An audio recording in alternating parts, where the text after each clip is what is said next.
Саламатсыңарбы жоокерлер?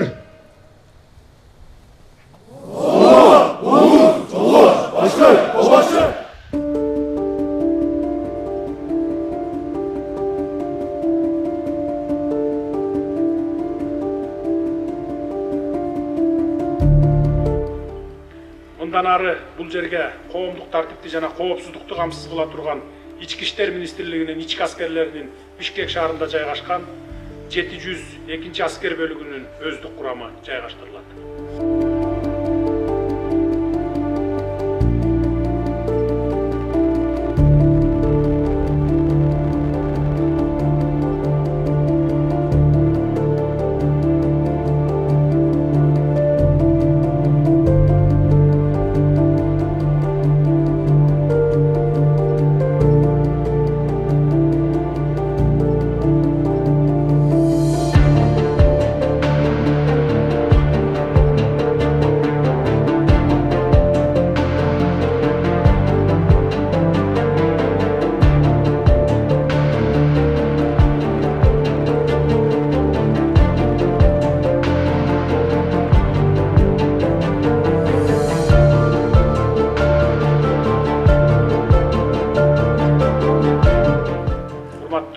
Asker kızmatçıları, учурда жалпы эле коопсуздук маселеси олуттуу көйгөйлөрдүн бири экендигин баса белгилеп кетким келет.